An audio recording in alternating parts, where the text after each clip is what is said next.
Welcome to the next episode of the After Hours podcast. In today's episode, Frankie and Joey talk to Hunter Fooks about his experience with Johnny's Tavern.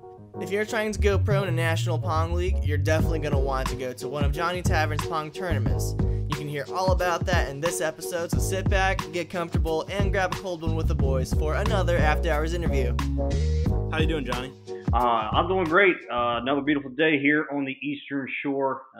Nice, blistering, balmy, 95 degrees a day, and the AC's cranking. We got the beer's cold, iced down, and we got a few people outside the restaurant right now. Right on. That's awesome. So the name is Johnny's Tavern. Your name is not Johnny. I've made this mistake before. How did you come into ownership of Johnny's Tavern? And my uncle was the one who was a prior owner too, and he owned it for about 6 years. I'd heard through the grapevine that he possibly was wanting to get out of the business and industry. And I went over to my dad and I was like, hey, look, here's what I've heard. What do you think about this? I wanted a project that I could do in my side time because of my other main job that I do. And so I went to Darren and I was like, hey, look, what do you got, man? And he's like, yeah, I'm wanting to get out of it. And him and I came to some terms. We sat down, we talked about it, talked it out, and we came to an agreement. And after jumping through a bunch of hoops of paperwork and forming up LLCs, liquor license transferred over, bulk transfer, everything over to our names, and then the dozens of vendors that we use on a day-to-day, week-to-week basis, we took ownership of April 17th of 2019. Very nice. What were you doing prior? Prior to, I'm aviation. I'm all strictly aviation guru. My father and the whole entire family, their background is concrete construction.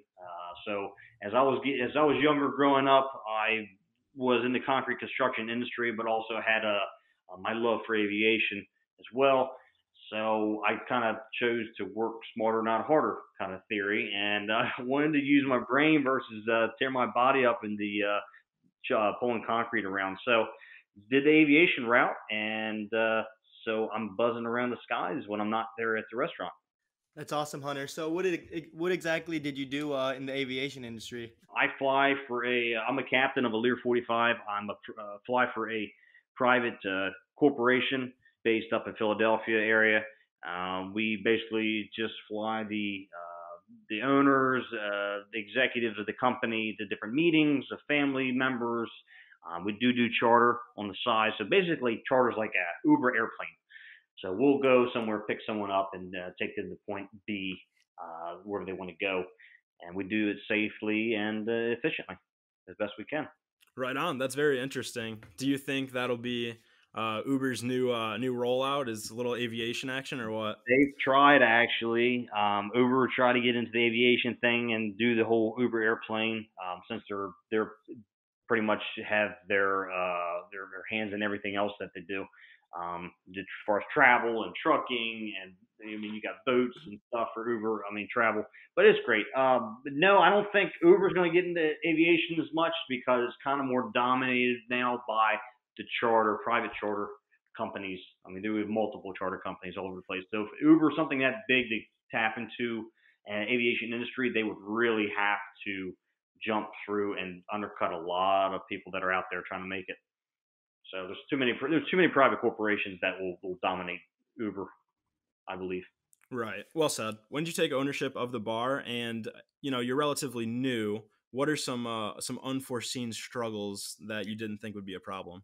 Yeah. So like I said, my background's all aviation. I've never served a plate of food, a beer, or a drink to somebody unless they were in my family room for a family occasion. So it was a completely new industry, tapping into, learning the lingo, learning the slang. But like any business, though, you look at the P&L sheets, profit loss, and you can see where things can be more efficiently run. You can see where things can be improved.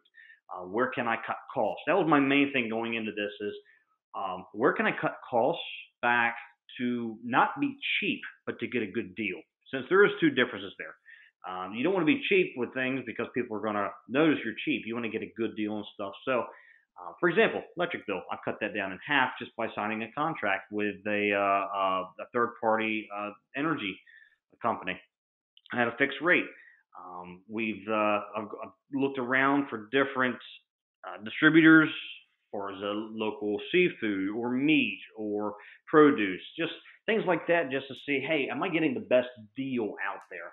Because Johnny's Tavern, we do stand by our food. We do stand by our local recipes and for crabs and crab dip and such, and our burgers are good. So we didn't want to mess that up because those are the staples of the place. But yeah, going into it was more of a complete bar rescue, like you see on the marathons they play on TV. But it's just like my own little bar rescue. Just hopped in, got to it, put my head forward, and it's been a year and a half, coming up in a year and a half now of a little bit of hardships, a little bit of stuff breaking, trying to put in place standardization, organizational skills and measures that I use in the aviation industry. I can bring them over into the bar restaurant and be able to hold people accountable, do their jobs well, efficiently, and also safely as well, back there in the kitchen, as well as out in the front. That's awesome. So being in Maryland, what type of food do you guys have at your at Johnny's Tavern? Yeah, we're bar and grill style, so we're known for our Johnny's burger. You got to have a cheeseburger when you come by. It is phenomenal. But we have soft crabs. We're known for that as well. Crab dip, crab balls, crab cakes. We named something called the Doko, which is the chicken breast, grilled chicken breast with a crab cake on top of it as a sandwich. So stuff like that. We also have a few steaks. And then our biggest seller is on Friday nights. You can come in starting at 5 o'clock, and we have prime rib that we prep and marinate all day long, and people drive for miles to come to Johnny's Tavern to have this mouth-watering prime rib and 2 sides for $24. So the prior owner, Darren, my uncle, he was the one who started this, and my theory is if it ain't broke, don't fix it. So we've just kind of kept on going on Friday nights with it. Man, my mouth is watering just hearing that. So yeah, anybody that's in Maryland, got to check them out. I know when I visit, got to stop by. Definitely look forward to it. Yeah. That sounds so good. What is something that you take pride in Johnny's Tavern that you think other people are lacking? Oh, wow. That's a really good question. I take pride in being able to be a really good boss, really good employer, to bring everyone together. The first day that I sat down with everybody, my father and I, we sat down last year. I said, this is a family. Look to your person to your left, look to the person to your right. This is a family. We either make it as a family or we break it as a family. So I take pride in being able to not alienate a single person, and I try to build each person up. If someone's failing or someone's not doing well, so, I mean, obviously you bring stuff in from home, your home life. I like pulling someone aside. Hey, how you doing? What's going on at home? You okay? Can I help you? So I actually care about my employees as if they were family to me. Obviously, there's some hardships we go through and stuff, but that's something I really do take pride in, is my employees. That's awesome, Hunter. Have you had most of the same employees since you've opened? Yes. I've kept everybody on. I promoted a few people to manager, and I'm going to give a shout out to Brian Kemp, my awesome general manager of Johnny's Tavern. We just promoted him 2 months ago, and he is rocking it out. People come from all over to see Brian. He's another staple of the place. Juice is my manager. We call him Juice. He's in the back there in the kitchen. If they're listening to this, obviously they're going to love this shout out here. But they want to. They really make the place really good. People ask me sometimes, "Hey, is Juice on tonight? Is he cooking tonight?" And I'll say, "Yeah, he is." Or, "Hey, when's Brian working?" I say, "Well, Brian's working Thursdays and then he works on the weekends." And they come in just to get a laugh from Brian, because he is the prankster, jokester. He will cut up with you, and he is an awesome guy. So yeah, that's awesome. It sounds like you have a really great staff. Yeah, thanks, man. Yeah. Besides that, everyone else, I've kept everyone on, just about on. We've lost a few, we gained a few, but they've all been for good causes. I think that's a testament to your employer skills because, in the food and beverage industry, it's pretty high turnover compared to other industries. So congrats, Brian. Shout out to you, man. Sound like you're a beast. Juice too. Yeah, and juice, yeah. So I know last time when I talked to you, Hunter, you guys said that you guys were going to do something out on the lake for 4th of July. How did that go? Man, I wanted to do that so bad, but what happened was the tide did not really want to go in our favor that day. I loaded the DJ up, loaded all this equipment up. I was going to promote Johnny's Tavern by having a DJ out on the beach on the sandbar that we all go to, and we park boats at. And I was just going to say, hey, look, Johnny's Tavern is sponsored by them, just to get the name out there, just letting everyone know that, hey, we're still around. We still care about you. Even during this whole COVID thing going on, we're still open. We still like seeing everybody. We do karaoke some nights. Obviously, social distancing and all that stuff that applies. But we're able to do that. So that was the whole concept of it. But the tide became extremely high that day, and there wasn't enough dry beach to be able to set the DJ up. So we ended up scrapping it. Damn, that's super unfortunate. But I love the innovation. And yeah, clever. Yeah, to be continued. I've heard that Johnny's Tavern is home to a lot of different events, ping pong tournaments, karaoke's, car shows. Do you guys take pride in all the different events you guys have? Yes, absolutely. Yeah, it's all about the events. I like seeing the local community come out and enjoy themselves. I like seeing smiles on people's faces. Like I said, they enjoy the food, they enjoy the drinks as well. But to be able to put on and host an event for someone, to see people have fun, like the beer pong tournament. I mean, it was $10 per head or 20 a team. They come in and it's just kind of like your college style beer pong, ping pong, pong ball. But we can't use alcohol, beer. We use the water.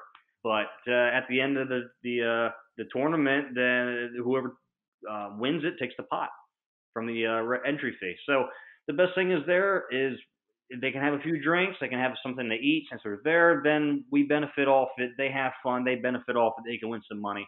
It's great. But the car show, we have a huge car show every year. The former owner, Darren, he was at he did his 5th one last year. This year was supposed to be the 6th annual car show, but that got postponed due to COVID. That was originally scheduled for April 5th. And right now it's on the calendar for September 27th, but that might have to get pushed back to next year. So we're kind of a bummer. We're kind of holding our breath on that. But yeah, the events-wise, love events. I love doing events. I love hosting stuff. We have a huge parking lot, and we have a pretty good inside area room, so we can definitely articulate everything's around to make it versatile and multi-purpose. What are some of the best cars that you've seen come through? Ooh. You know what? It's going to be a crazy, crazy answer. But I've actually never been to any of the Johnny's Tavern car shows. Never been to it, seriously. So now the plan was this past year I was going to get my uncle to come in and it's like, hey, man, can you help me out with this? Because you made it work. This is the first one for me. I've never even attended even as a patron just because every year I've been busy. So I was kind of like bumping him on the shoulder going, hey, man, you want to come back in, get the band back together and help me out? That's fair. Yeah, the beer pong tournament sounds fun. If Frankie and I ever get down there to catch that, that'd be awesome. Yeah, some free money. Yeah, absolutely. Yeah. Free cash. Do you notice that it's like a lot of younger patrons that come in for that event, or is it people of all ages? Yeah, as far as the beer pong, definitely the younger college age, kind of my age group. I mean, I'm 28 doing this, so yeah, more of my age group and under is the beer pong champs. They have been to see more turnout. Yeah, being 28 and being a bar owner, that's pretty impressive. I know most people that we've talked to are usually a little bit older than that. So yeah. Congrats, man. It sounds like you got a really good thing going there. Thank you. Appreciate that a lot. Really do. Mm-hmm. And we were talking about drinks. If somebody comes to Johnny's Tavern, what drinks should they get? Well, we have a drink menu that we kind of had fun with and formatted around. A couple of the drink names is the drink that I had last time because people obviously they're like, hell, I don't know what it is, but it's either that. Yeah, give me the drink I had last time. Something fruity. That was another name of a drink. Give me something fruity. Just the common terms that people normally use at a bar, or like another good one. I don't care. So that's the drink. So when people come up there and they walk up, they sit down, they go, I don't know, pour me something fruity. And it's easy for the bartender. They're like, okay, coming right up. And they're like, wait, what? What did I just order? So it's kind of a catch-22. We had a little fun with the drink menu. So those are a couple good ones. We have Johnny's Punch that we do in-house. It's our own little secret little recipe there. But, yeah, good drinks. Obviously, all the beer that you can think of in the world, just about. Or at least, I take that back. You probably want to edit that. All the beer that is domestic, common core beer, we're not like World of Beer that has 200 taps or anything like that. We're nothing that crazy. But your main stuff you can get with us. Domestics and imports, so we do have some drafts, bottles and cans, and it's a small selection of wine. But as far as liquor goes, I mean, we're got a pretty deep selection of liquor. We're on top of that stuff. A lot of good mixed drinks. Right on. What's your favorite drink?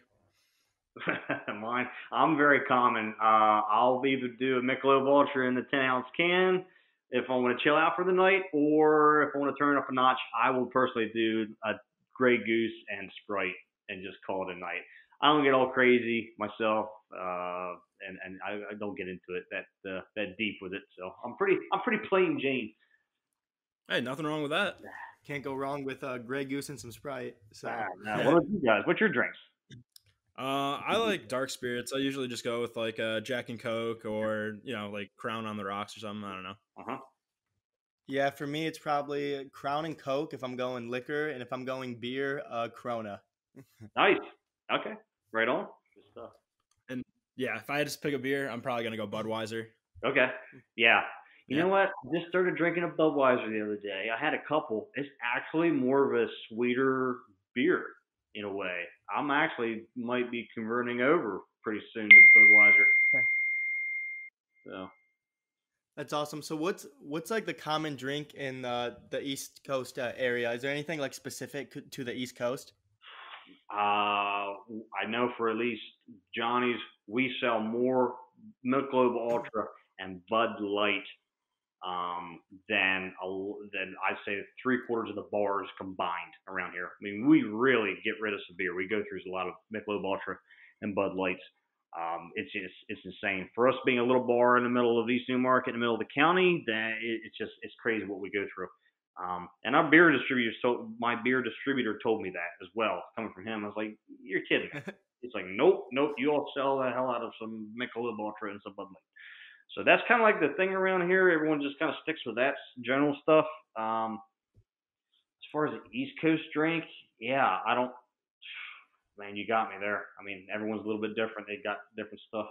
For Johnny's Tavern, you guys have been in operation you've been the owner now for a year and a half. Mm-hmm. If anybody else is going to take on the entrepreneurial journey and open up their own bar, what is something you would advise them? Research, homework, and more research. Make sure that you know you're getting the best deal that you can. Don't be scared to negotiate with people. For example, our French fries. We have two options of French fries. We have Boardwalk and Crinkle Cut. I just negotiated a price for Crinkle Cut fries for $10 a case if I sign a contract with them. I said, hey, let's do a contract. So I'm getting our Crinkle Cut French fries shipped in for $10 a box cheaper than by just signing a contract. But just negotiation is best when it comes to that. Look at your margins.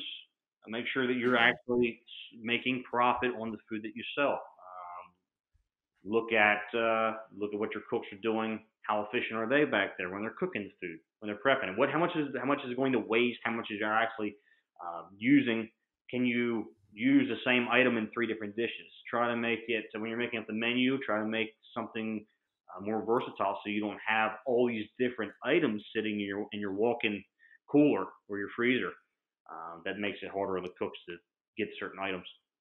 But I'd say just have a little bit of faith, do a little bit of research, and just be there for your employees because your employees make you a good employer.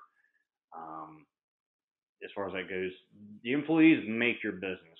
I mean, I'm not there all the time. I'm flying some of the time, so I have to trust my employees in a way to be the face of my business, to be there and make those decisions, especially Brian, my general manager. I told him, like, dude, this is your bar. Treat it like you own it. So he does a good job of doing that. But another thing is it's great being in 2020 because of the technology. I can run the entire business just off of my cell phone, and I can you can log in remotely to my POS. I have security cameras I can look at remotely. Alarm system company, I can set and disarm the alarm remotely. Just stuff like that. It just makes life so much simpler. So keep it simple, stupid, the KISS method. So that's pretty much my advice for someone who's just trying to start up and get into it, because I'm still learning something new every day. And I will 10 years from now be learning something new every day. Absolutely. And that's a good skill set and a good mindset to have, is that you continuously learn and better yourself and better the business. Thank you. And you mentioned that 2020, the year of technology and advancement. How does social media impact Johnny's Tavern? Man, oh man. Whew. It's volatile. Social media is volatile. It's crazy how many people you can reach with just Facebook. I got Facebook, and I've got the Instagram accounts for Johnny's Tavern. I'm more so on Facebook than Instagram, but man, oh man, to get news out there of changing happenings. I mean, I just made a post today talking about the NFL, and it has gone halfway viral for the area around here, and I didn't expect for it to go viral. But some good and some bad part of it. A lot of people don't understand what I'm trying to get at. But I'll just tell you guys this. You can edit it out if you wish. But so my father, myself, Brian, the manager, all the managers, we all came together. We're cutting NFL out of the restaurant. We don't want to be part of it anymore, just because of what's going on with everything. It has nothing to do with racism, and we are just decided to just back out of NFL. I mean, DirecTV wanted so much money for that. Was it the red ticket or the Sunday ticket? So Red Zone Sunday ticket. Yeah, that stuff. So they wanted so much money, and I'm like, no, I'm just gonna save my money this year. I'm just gonna get rid of NFL completely. And so I made that post today, and people were taking it in every which way. And I'm like, dude, like, this is not what I wanted to do with this. So social media really has a volatile impact on business. And that's where I post all my happenings. But all my events go on there, all the happenings, all the updates, the menus on there. You can pretty much find anything you want via Facebook or Johnny'sTavernMD.com. That's our new website. We just got up and going the last month, and we're trying to tweak it, make it a little better for people. Are you a Ravens fan then, or no? All right, another odd answer here. I'm a whatever's kind of fan, because I don't watch sports. I'm not a sports guy. Oddly enough, I know a lot of guys are crazy about it, but I don't have time to watch sports in my busy life. I just kind of, I mean, if I'm sitting around my buddy's house or having a few beers, sure, I'll watch a game that's on TV, not a problem. But yeah, I don't have any favorites. I don't have any memorabilia or any kind of crazy colors to represent the teams. I'm just kind of very neutral when it comes to baseball, football, hockey, soccer. Now, I will go watch a good hockey game, though. So a lot more fun there, in my opinion. But you just got Frankie really excited. He's a big hockey guy. Yeah? Love hockey. Oh, yeah. Who's your team? I'm from Michigan, so Detroit's my team. Okay. And a couple of years back, they put in Little Caesars Arena, LCA. Yeah. So we went from Joe Louis Arena to LCA, and it's pretty awesome. I've been there a handful of times, and state of the art. Jumbotron, the seats light up. Well, I guess not the seats, but the the rafters, like the ancillary design. I don't know, but anyway, the whole system is it's really cool, and it's all in sync. So when you go to a game and someone makes a 3-pointer, because the Pistons play there too, or if a goal's scored, the whole arena lights up, and the in-person feel of a hockey game is just unparalleled in my opinion. That's sick. That's awesome. I'm gonna have to try that out, man. That's cool stuff. Yeah. Yeah, LCA is really cool. Yeah, sweet. Yeah, I go up to Philadelphia sometimes for the Flyers. Right on. They're actually doing really good this year. Yeah, they are. Yeah, like I said, I do follow a little bit of hockey when I can, but as far as football and all the other stuff, the main stuff, I'm just like, I don't have time to keep up with anything, so I just kind of step back and just stay neutral. Would you say that you're in the minority for Maryland? In terms of who's a big sports state, and Baltimore specifically. Oh yeah, me personally, I'm absolutely a minority. Like, yeah, everyone I've talked to, my friends, they're all crazy about the Ravens mainly. Every now and then we had a couple Redskins fans that will pop up, but yeah, mainly there were the Ravens guys. I would always have to sit around and have to bow down to their Sunday habits of sitting back and watching a game at 2:00 in the afternoon. Right. Probably hear Lamar Jackson's name about every 10 minutes. Yes, and yes. Well, they're not going to be the Redskins for much longer. Yeah, nope. That is true. Actually, yeah, I don't know what they're going to do with all that. Like I said, I'm not even following it. I just down. So right. Yeah, they actually just changed the name today to Washington Football Team until they get like a name in place. Really? So pretty crazy there. Dang. Okay, so very general, neutral, kind of Washington blah blah is football team. Okay. Yeah, right. Pretty much. Yeah, gotcha. What experiences do you take from aviation, and those past experiences do you draw on now that you're owner of a bar? Oh, good question. So I know what I've done to take the aviation and try to put it into a bar, and restaurant, as far as, like I said, standardization, organization, trying to hold people accountable for what their work, trying to make everything efficient, streamlined, and cut the costs back. But aviation, number one is safety. We're founded on safety. I've always asked my kitchen help in the back, or even the bar help, the waiters, waitresses out front. Hey, what do you guys need? What can I buy you? What do you need in this kitchen to make your life easier? What do you need to make it safer? Where do we need? Where are we at? Are we at the best as far as safety, or are we mediocre? Because mediocre, I want to be at the best. Because aviation, we train to be the best. We go to training every 6 months as far as what I do, and the airlines as well. Every 6 months we get thrown in the simulator, and we get things that fail and break on us all the time. So whenever something happens in the real world, we're prepared for it. We've seen it, and we're safe with it. So, yeah, as far as the kitchen, make sure they're safe. Make sure they got all the tools and things that they're properly needed. As far as health code violation or health code standards, so we don't get a violation. That's awesome that you put safety first. Absolutely, all the time. Thank you. So you own Johny's Tavern now. Do you have any plans in the future to maybe open up another restaurant, start another business, anything along those lines? You know what's funny? My father and I. So Dad is he's more of a private investor.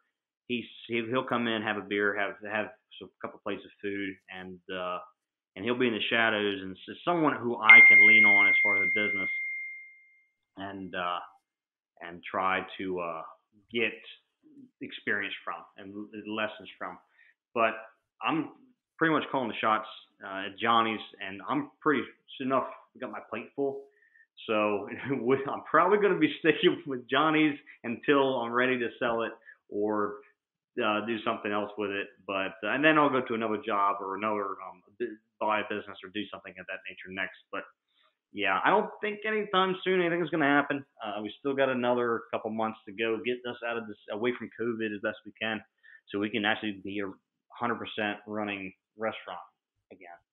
Right. Yeah, COVID's been throwing a wrench in everything lately. What are the regulations in place in Maryland for COVID and social distancing and stuff like that? Yeah. So distancing, obviously, 50% capacity per the fire marshal code. So we're allowed 210 people per the fire marshal code. So 105 people is what we're allowed, and we got 125 seats available. So we're almost there.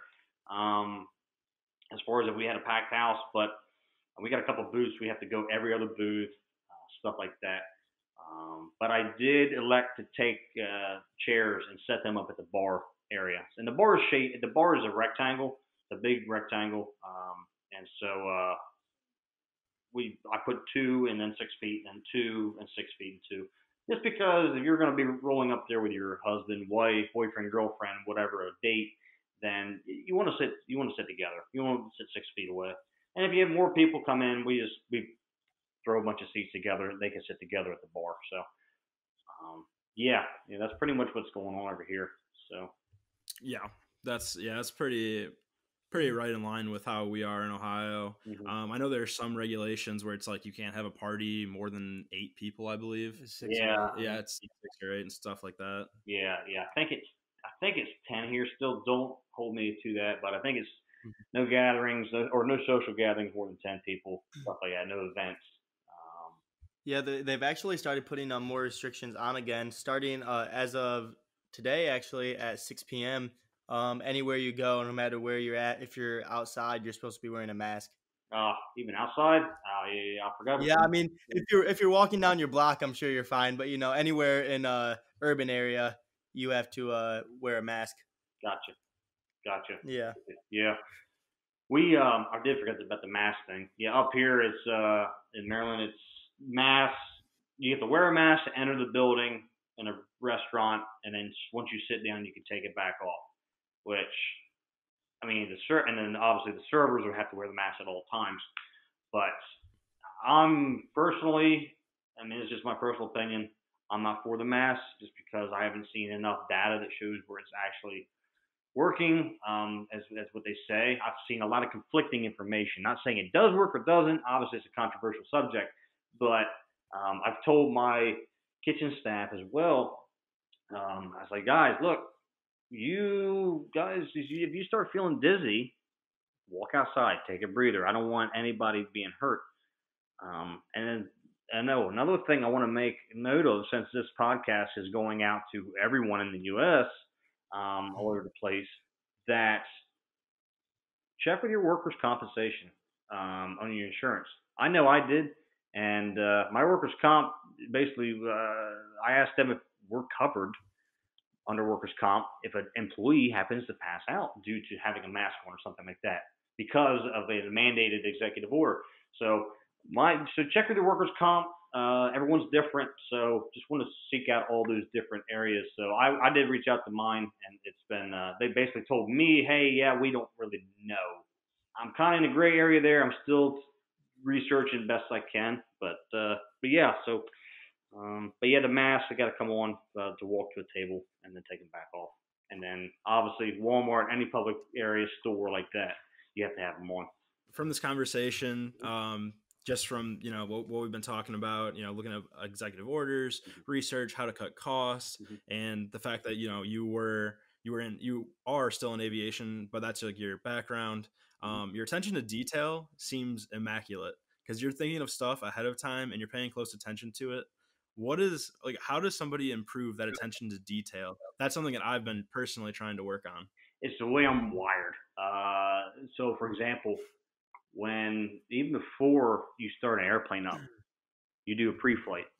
You sit there, you get the weather, you get the performance, you get the weight and balance. You check the airplane out before you even start up. Make sure the airplane's even airworthy. You have to make sure you're legal to fly it. You make sure the airplane's legal to fly. All the documentation. So automatically, when I'm rolling up to an airport, I'm looking at the windsock. Even though I haven't looked at the weather, I'm looking at which way the windsock's blowing, so I know which way I'm going to take off. It's always going to be into the wind. So to me, I'm wired that way because of aviation has made me. I've immersed myself in this industry. When we're flying, I'm blasting through the air at 455 knots in the Learjet at 40-some thousand feet, strapped to inside a metal tube, the outer limits of the atmosphere. It's great, and you have to think 200 miles ahead, 300 miles ahead before you get your destination. What's my weather? What runway are we using? How's the passengers in the back? Are they too hot or too cold? That's what's going through my mind at all times. And I'll be the first to admit I have ADD. So I've been diagnosed with it, and when I was young, I did the whole Adderall Ritalin thing, tried it out. But as I got older, I realized I can't be doing that with my aviation job. So I've cut that out when I was a teenager, as far as the medicine. But always looking ahead, thinking about what's the next best thing. What's going to happen if? What was the worst case scenario if? I'm always asking myself those questions. And obviously, my brain's supercharged because of ADD. So it's constantly turned on to those type of questions. And I'm always asking myself that kind of stuff. I would, like I said, the best advice, I mean, is right there. I can't really put it into words what the best advice would be as far as someone to train themselves to think ahead. But I just know what for me in my industry, it's trained me to do that. I automatically do that I formed it into my life and my style and how I go about every day. That's great. Thanks. It's ironic that ADD stands for attention deficit disorder, but from talking with you, it really it seems like the opposite. Like you're able to focus on forethinking those small details that most people would probably overlook. So I just thought that was kind of ironic. Thank you. A man told me one time, a doctor I was going to, he said, Michael Jordan, actually, he said is diagnosed and had ADD. And Michael Jordan was obviously the greatest basketball player everyone knows. So Michael Jordan was able to watch the shot clock. He was able to watch his teammate, watch his coach, watch out for his players, and shoot the ball and know where the basket is all at the same time because the brain is so supercharged thinking of the next best thing. I mean, when I'm in the morning and once I get a cup of coffee and get me going, I'm sitting in the office in the back of Johnny's, and I'll start 6 different things at one time. I'll start looking at the proceeds the night before, checking the email, looking at the orders, consolidating the checkbook with the checks that are written out to all my distributors, and then I'll go back to looking at my email, and then I'll go back to looking at the proceeds. But at the end of that morning, though, everything's done. Even though I start 6 things at one time, it's kind of weird to explain that, and some people it's hard for them to grasp that. Like, wait, how do you do that? But it's just the way ADD works. Is your brain is as far supercharged, and that allows me to think that far, much more ahead. But like I said, and sometimes it has its fallbacks as well to it, like anything. I mean, you have to give and take. Right. Seems like you use it to your advantage as much as you can, though. Yeah. And this is a little bit off topic, but you're talking about planes and aviation. Yeah. Have you ever been skydiving? Yes, I have. I jumped out of a perfectly good airplane twice. And how did you like that? It was a blast. That was cool. Blast of air, really. So it's just like a big fan in your face for about 45 seconds as you pre-fall from somewhere between 10 to 13,000 feet. And next thing you know, you get stopped by a sudden stoppage of a parachute. You look up and you're like, oh, I get to live today. So then you nice and easily float down the remaining 4,000 feet down to Mother Earth. And I don't know. They say you got to catch the Earth because it's the bounce that hurts you. So I don't know how true that is. But now we landed pretty good both times when I grabbed the Earth, and I was like, yeah, this is fun, but I really wouldn't make it a hobby of skydiving. Gotcha. It's funny that you mentioned that because I actually went skydiving about 4 or 5 years ago, and to me, free falling was super fun. But once I pulled the parachute and you look down, I was like, this is a little nerve wracking. Yep, that's it. It's pretty much the same thing. Then the guy I went with, he was like, "Oh, you can loosen up your harness if you want." Like right after we were like midair, I'm like, "Yeah, I'm good on that." Yeah, exactly. Yep, he does the same thing to me too. Yep, he starts loosening your legs up a little bit. You're like, "Oh, whoa, stop!" The ride hasn't ended yet. No. Yeah, I'm like, I'm good. It can be as tight. This tight is fine. This tight is fine. Yeah. That's wild, Joey. I actually did not know that you've been skydiving. Oh, really? Yeah. Wow. Yeah, it was a great time, man. That's so scary. I would go again, but as Hunter said, I don't know if I'd make it a hobby. So that's a pretty thrill-seeking thing, and we usually ask our guests, what is the most thrill-seeking thing? Do you have anything that can top that? So skydiving, Ooh, Yeah. man, thrill seeking. Oh Lord, you guys put me on the spot on that one. Yeah.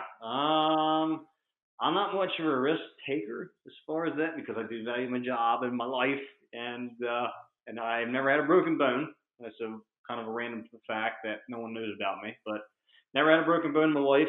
But I don't plan on getting any, so not no risk takers, thrill seekers. But yeah, I'm starting to get into. I guess the next thrill seeking thing for me in the near future is I'm looking at getting into some little bit of sports cars or street rod cars and some drag racing pretty soon with those cars. So I'm looking at a 1954 Chevy Bel Air that I'm fixing up and going to try to make it mine and run down the track a little bit. Just something fun, something to tinker with. So that should be a good thrill seeking thing. Oh yeah, that's a really nice car too, man. Yeah, yeah. So it'll be good. Yeah, nice little project. Awesome. So I haven't been to Maryland, so what's your favorite hometown restaurant in Baltimore or just anywhere in Maryland that you like to go if you're not at Johnny's Tavern? Oh, my favorite one is Mojo's in Salisbury. Gotta give a shout out to Mojo's. They've got awesome food every time I go, and they've got something that, and I really would love to do this at Johnny's, but I just haven't sat down and had the time to do this. But they have something called a shot card, and they have got, I think, 25 or 30 different shots on that card that you can do. And obviously, each one's different. So you go down there and they save your card, and you go there and say, "Come see a shot card." And as you go down there and you try these different shots, they punch a hole in the card, and when you get all 25 or 30 shots done, they'll staple it up to the ceiling. So it's kind of cool, something to do. It's kind of like a challenge thing. But yeah, shout out to Mojo's for sure. They've really got some awesome stuff going on down there. That shot card sounds pretty sweet. Yeah, that'd be a fun thing to do on like a Saturday. Yeah, Just finish the whole card. Oh, Yeah. yeah, they might kick you out there for overconsumption. Right. But yeah. No, that's a cool little unique aspect. I've never heard of anybody doing that before for a bar. I just gave out their secret, I guess, too. So, but little promotional stuff like that too. Kind of a cool thing to throw aviation into the mix. When I'm on the road and I'm gone, I call it when I'm on the road. So I could be anywhere in the United States. So I just spent a week last week in Salt Lake City. And next week, I'll be spending a whole week out in Palm Springs, California. So I'll be going around to the local bars, local restaurants, and I'm trying out the food. I'm seeing what kind of promotional stuff they're doing. And then if I like it, then I kind of steal it and put a twist on it, and then I'll bring it back to Johnny's and I'll throw it out there and see if people like it or not, or if it works out to get people in the restaurant. So that's kind of cool. I'm learning. It's kind of learn as you go. You fly to all these different places. When you're flying, people, can you go anywhere in the United States? It doesn't matter if it's from Maryland to Ohio to California.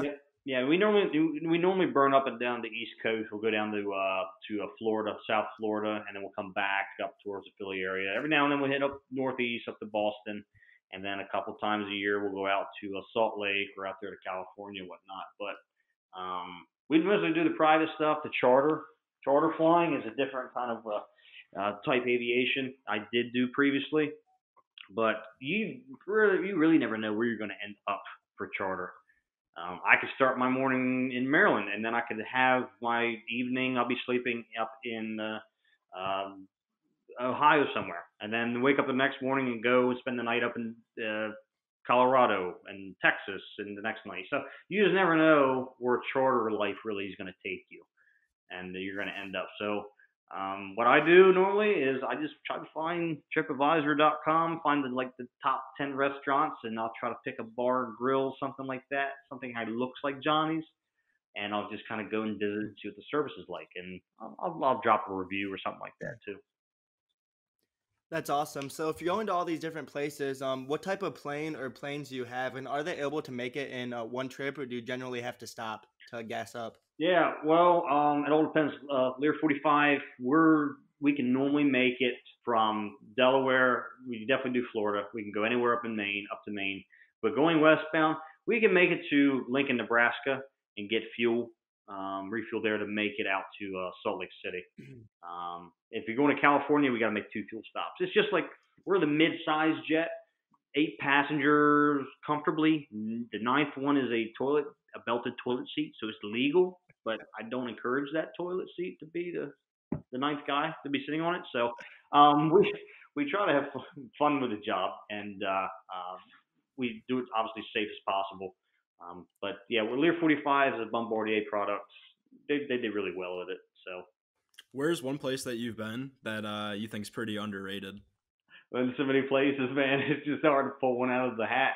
I will tell you this, my most favorite place, a couple favorites. One's Bermuda because you get to drive on the left-hand side of the street and rent a scooter. Cuba is hands down number 1 place on my list of places to go because it is so un-Americanized and untouched. It's stuck in 1959 when the revolution was. And it's really cool to see all the old cars and all the just this genuine Cuban architecture and food, and it's wild. So I did do that. I was very fortunate to go on a trip 3 years ago with my current boss now and his family. So that was kind of a really cool place to be at. How is the culture in Bermuda? Because I know it's off the coast, like southeast of you guys, right? Yeah. Southeast from us. Yeah, straight out. Is it more like American based or more like Cuba, British. or British? Okay. Yeah, okay. That would make sense with the whole driving on the left-hand side of the road. Yeah, it's fun. Food wise, you might need a little salt and pepper, but it's okay. It's doable. Pick a couple good restaurants. And you could probably get there in one flight as well, right? Yeah. I mean, you kind of have to. Yeah. Yeah. So many options of stopping, that's for sure. But it's kind of an eerie thing for me, just because we don't go overseas. We don't go over. I haven't had experience going over to Europe or going anywhere in South America or anything. So I just stick with the mid-size airplanes because it's 4-hour legs at the max. Bermuda's like an hour and 45 minutes. And the eerie thing for me is looking out and seeing nothing but water for 150, 200 miles in complete circle around you. Kind of an eerie thing. Saying like, do I really have to use that life raft in the back? Maybe eventually. So now it's pretty safe. Like I said, we got 2 engines. If one happens to spit out something bad, parts, we have to shut it down. We can definitely coast back into the U.S. and it's great. It's a safe plane. That's sweet. Yeah. Why do you think New Market, where Johnny's Tavern is located, East New Market, why do you think that is a great home for your establishment? We are central to the county, Dorchester County. We are right in the middle of the county, and we are one of the only bars that's open until 2 a.m. in the morning on Fridays and Saturday nights. So when all the other local bars from Cambridge is the closest major, or not major, but bigger metropolis, that the bars down there, they'll close down at like 10, 11 o'clock. So people still want to party. They still are thirsty, and they want to come drink. And so they come into Johnny's. And we're centralized, so obviously it's not too far for them to drive back home or get a DD, because of course I never promote drunk driving. So we're right there in the middle, and it's just a good central location. Right on. And could you see Johnny's Tavern maybe expanding, or if you guys had to relocate somewhere, do you think it would be as successful if you were in, say, New York or Toronto or Florida? Yeah, that's a really good question. I've never really had that question, thought about that out before, but yeah, I think we could, because we could take the recipes, we could take the staff with me if they would travel, but we could go to other states. But to be able to have that Maryland style food in a different location outside of Maryland, or up at, like, if we went to New York or went down to South Carolina or something like that, I think people down there will be like, wow, this food is really Maryland crab cakes. This is really Maryland crab balls. This is awesome. I think that might be able to to dominate. Yeah, that's where my thought process was when I asked that question, Mm-hmm. because there's really nothing in Ohio or Michigan or really like the Midwest that I've seen where you can get fresh crab, you can get crab cakes on top of your sandwich or like with your sandwich on top of chicken breast and stuff like that. So it's a pretty unique menu. Yeah, They might say it's fresh, but Yeah. yeah. It's been probably free, frozen and hydrovacs. Yeah, it's been shipped around a little ways. What is your process for getting seafood? We have a seafood distributor that we have a local guy that has crab meat. I'll give him a shout out, James Clayton. We've been with them since we started. They've been awesome to us. They give us great prices on crab meat. The lump backfin crab meat is pretty good. So yeah, so we get crab meat from them. We'll get soft crabs from another local distributor. We'll get clam strips and shrimp and stuff from another place south from us down towards Virginia. So it's kind of a couple different areas, a couple different companies, just to share the love, I guess. Because I like having options. I like if someone doesn't have something or they're out as a distributor, I can call another one and they might have it in stock. So I never like being in a pinch or never like being jammed up and not having. And the term in the restaurant industry is being 86th on an item, which means you're out of that food stock. You mentioned earlier that you don't mind negotiating. You don't mind playing a little hardball when setting up contracts with distributors. Sure. I think that's starting to be a more of a lost skill. And where's your? I guess how did you find out that you were good at negotiating? Just by doing it, just by going out there. And there's a book, Art of the Deal. Highly recommend reading that book. That will open your eyes up to a lot of negotiating deals and basically how to be in charge and dominate. Because there's always, you have two people. One wants something and the other one has something that they want to give you, or they want to get rid of. So you have to be the dominating, in charge person in a negotiation. Always be thinking ahead. Always have a couple of outs in a negotiation. And the best thing is never be scared to walk away. That's the hardest thing. Is sometimes is just to say, "Oh, sorry, we're too far apart," or "No, that's not my terms." To be able to walk away instead of bending even more towards the terms of the other person that's not in your favor. Okay. And when you go into a deal, do you look at, do you look at the logistics behind it and you say, all right, in this deal, I want to take part of the pie, or you're like, all right, I want to expand the pie, or something like that? Is there different mindsets that you go into different deals with? Yeah, definitely. Like I said, how bad do I want it? How bad do I need it? Like I said, the wants and the needs are two different things. So right there, do I need something? Do I need to buy a new piece of equipment for the kitchen, or do I want to buy a new one? Obviously, I'm looking at logistics and feasibility. Like, I can sit back if I want it, but they don't need it in the kitchen as far as an appliance or something. Then if I just want it, then I can sit and wait for a lower price, or I can sit and be able to walk away from the table, from the negotiation table, a lot easier than the needs. I think that's something in today's society that a lot of people use interchangeably, just by mistake, really, is wants and needs. That's correct. That is correct. What is your favorite part about owning Johnny's Tavern?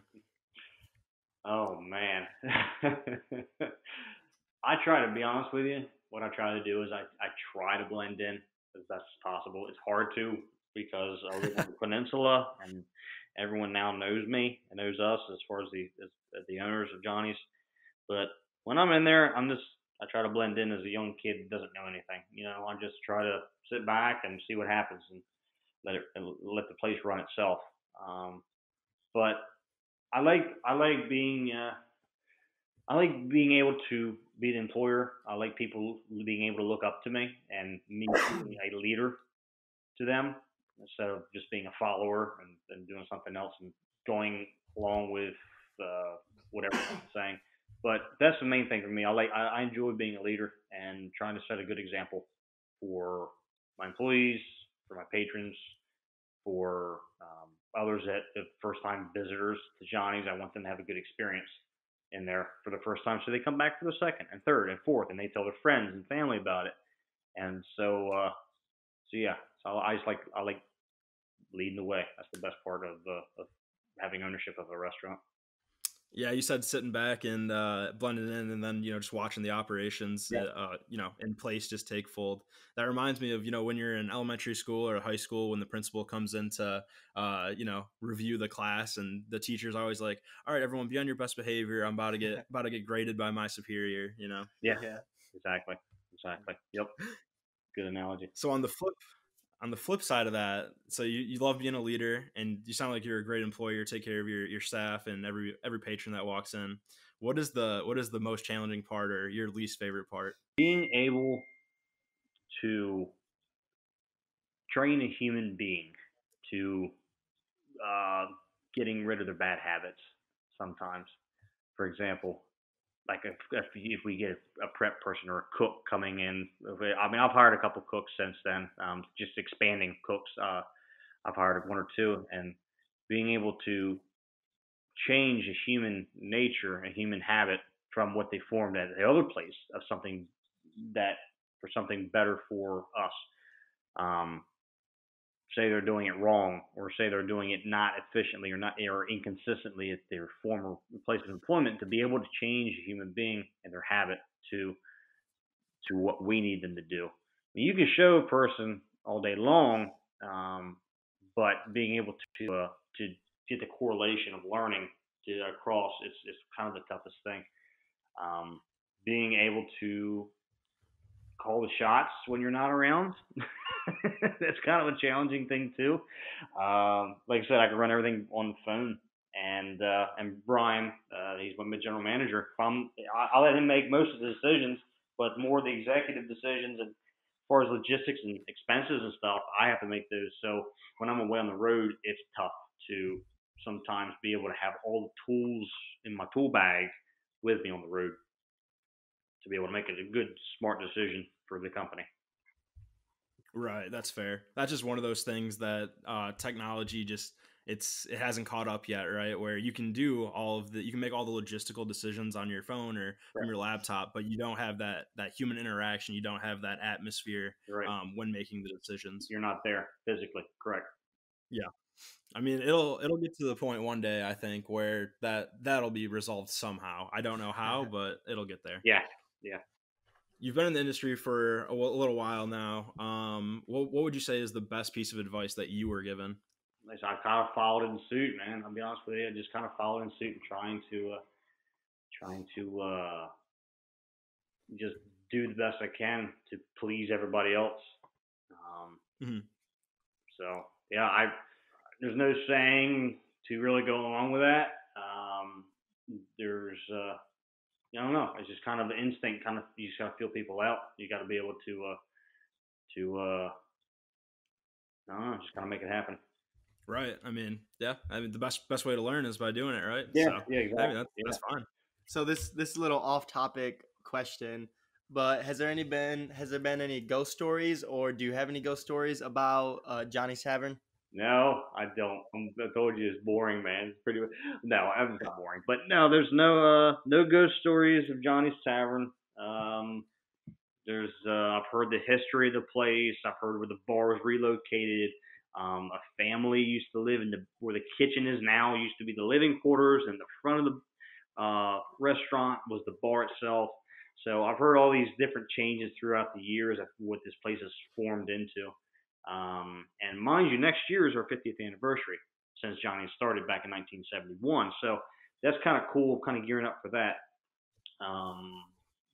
Yeah, so no weird stories, no ghosts or anything. I haven't gone in there at nighttime and seen anything crazy or something happen yet. So I'm hoping it stays that way, because I'm not a ghost person. Fingers crossed. Yeah, hopefully we didn't just jinx you. No, I hope not, man. That would be something. Do you have any plans for the 50th anniversary? Right now, I'm talking to one of my t-shirt designers. We're getting some t-shirts made up.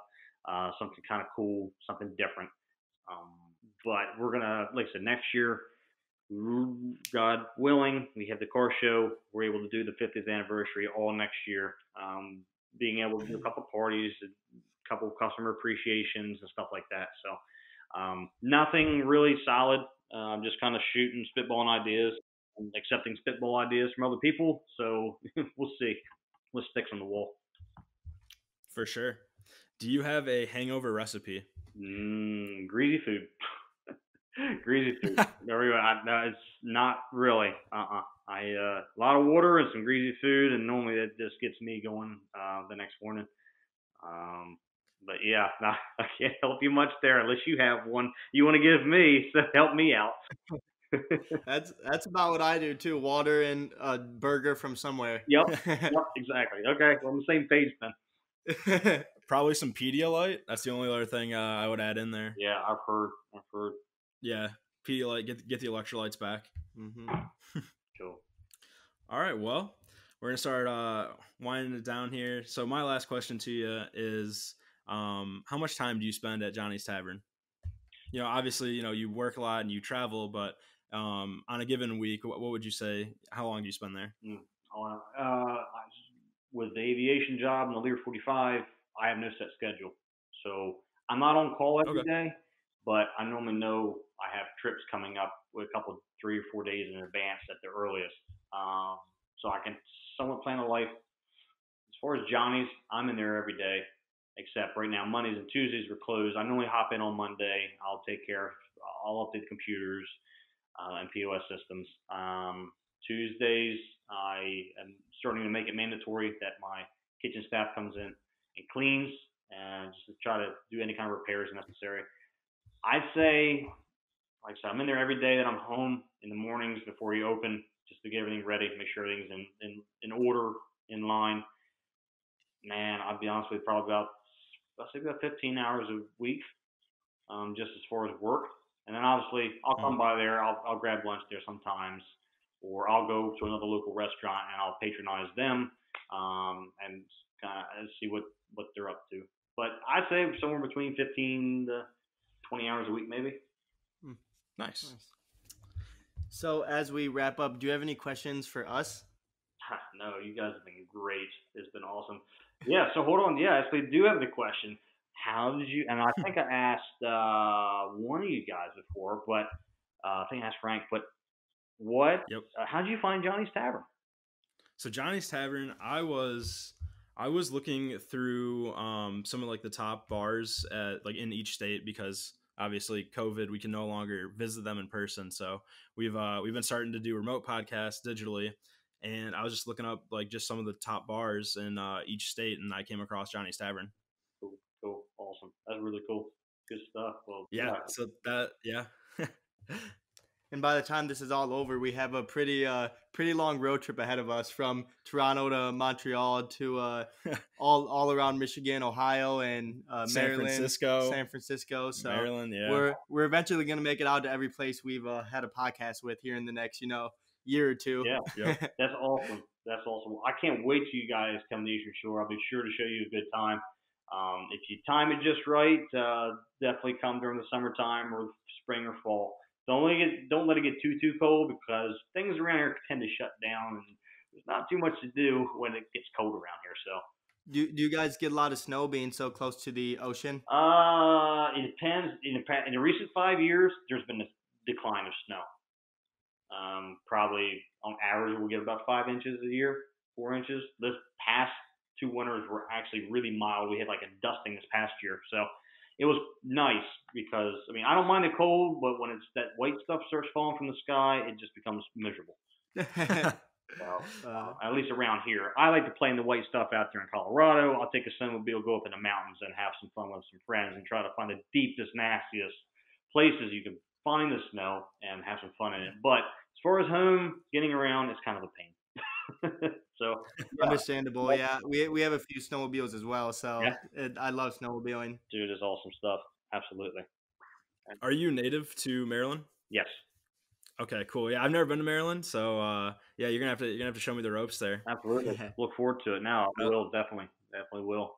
Yeah, that'll be awesome. Yeah, by boat, by water, by plane, and air. It's up to you guys. Whatever you want to do, I'll be more than happy to show you around for sure. Oh yeah, and then we can go skydiving after. That's right. Yeah. That's right. Absolutely. Right there in Ocean City, Maryland, there's a huge skydive center right there. So absolutely, we make it happen. Sweet. Thank you, Hunter. It's been great having you on the show.